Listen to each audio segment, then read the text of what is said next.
Hi my dear friends, you are welcome बेदर्द PGL story पर। ये स्टोरी अगर आपको पसंद है तो लाइक कमेंट एंड सब्सक्राइब कर दे। खुशी को अब ज़्यादा बुरा लगा तो उसने दादाजी के आंसुओं को पोंछ दिया और फिर अपने आंसुओं को पोंछ कर बोली, मुझे मुझे माफ़ करना दादू, अब नहीं रोना मुझे, ना आप मेरी वजह से रोएंगे दादू। दादाजी ने मुस्कुराकर कहा, गुड गर्ल, आप बताओ क्या हुआ है।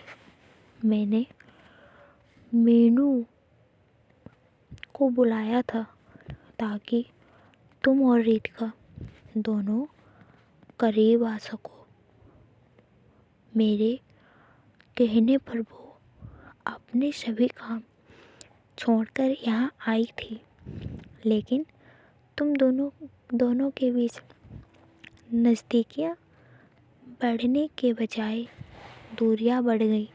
ये कैसे हुआ? मुझे एक एक बात बताना खुशी, मुझसे कुछ मत छिपाना, क्योंकि तुम मेरी बेटी हो। मैं तुम्हें अपनी बेटी की तरह मानता हूँ। जैसे मेरे लिए रीतिका है, वैसे ही तुम हो। तुम में और रीतिका में मेरे लिए कोई भी अंतर नहीं है। ये बात तुम अच्छे से जानती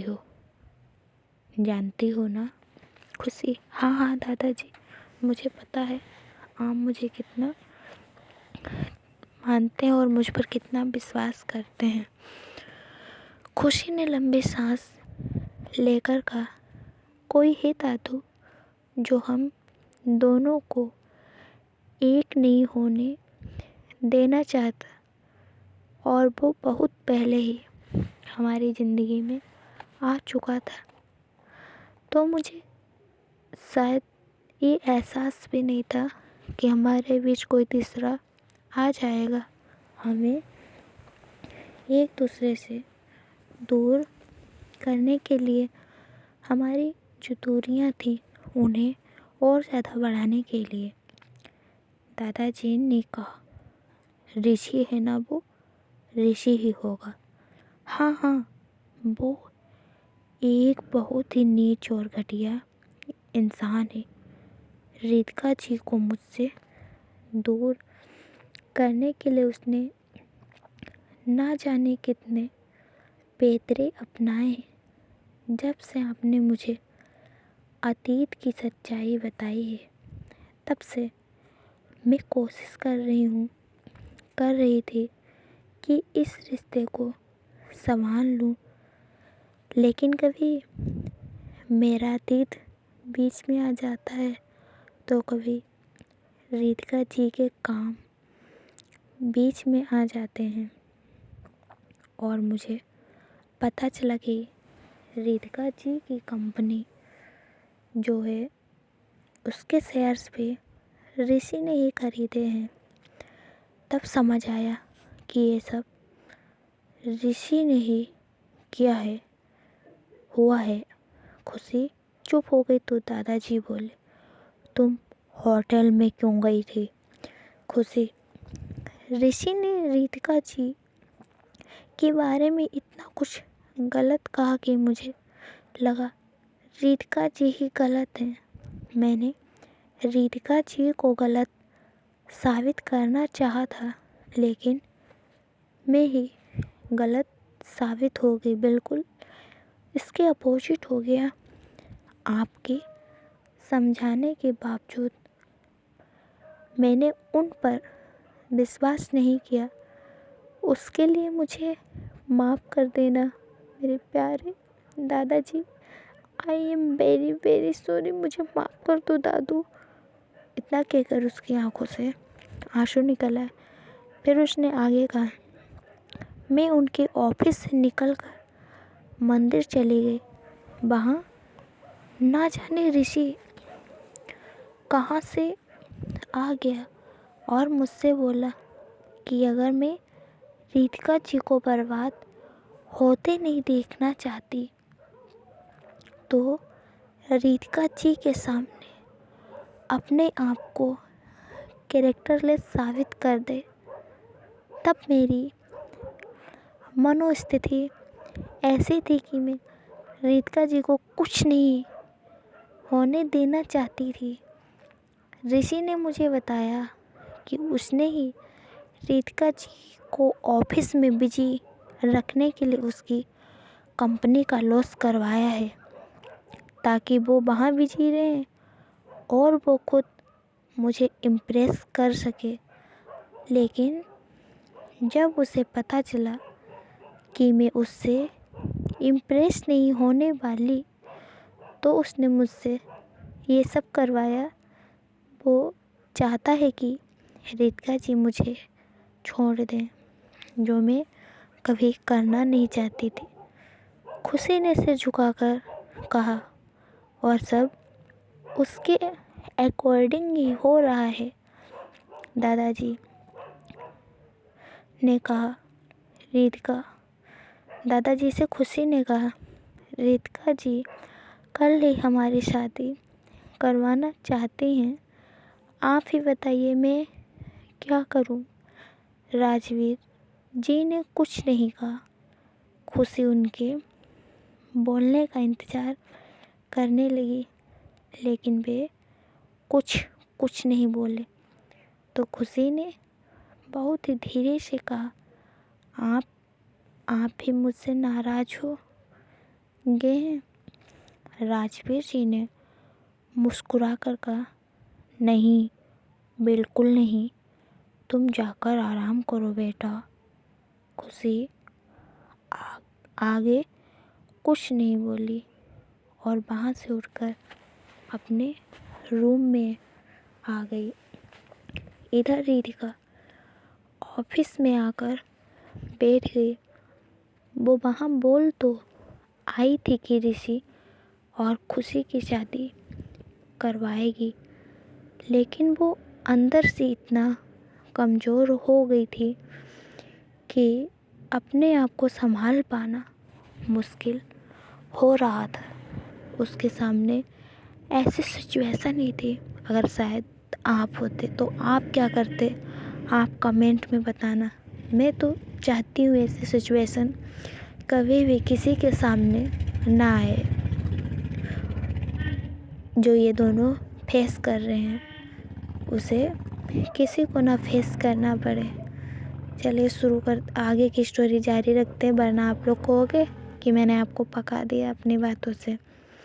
उसे समझ ही नहीं आ रहा था कि वो गुस्से में था या उदास थी। रितिका खुद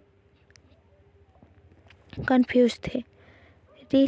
रितिका कुछ देर तक शांत बैठी रही, फिर उसने डेस्क पर रखी सब चीज़ों को एक हाथ से समेटकर नीचे फेंक दिया।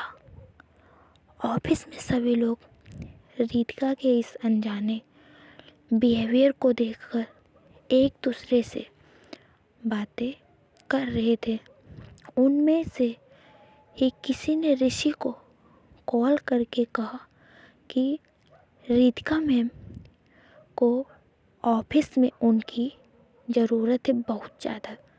ऋषि जो रितिका के घर पर अपने कमरे में बैठा मुस्कुरा रहा था, उसके चेहरे पर एक डेविल स्माइल आ गई। वो उठा और खुशी के कमरे के बाहर आकर खड़ा हो गया। कुछ देर सोचने के बाद वो अंदर आ गया, जहाँ खुशी अकेली बैठी किसी सोच में गुम थी। यहाँ से भागने की प्लानिंग कर रही हो क्या खुशी? ऋषि खुशी की ओर धीरे धीरे बढ़ते हुए बोला। खुशी ने ऋषि को देखा तो वो गुस्से में खड़ी होकर बोली, तुम्हारी हिम्मत कैसे हुई इस कमरे में आने की?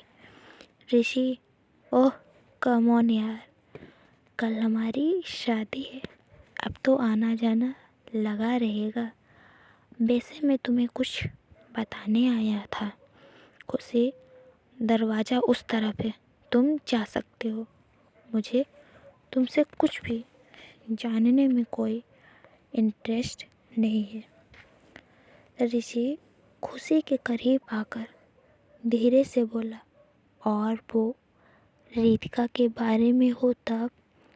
खुशी कुछ पल के लिए सोचने लगी, फिर बोली, तुम्हें पता है तुमने कितना अच्छा काम किया है।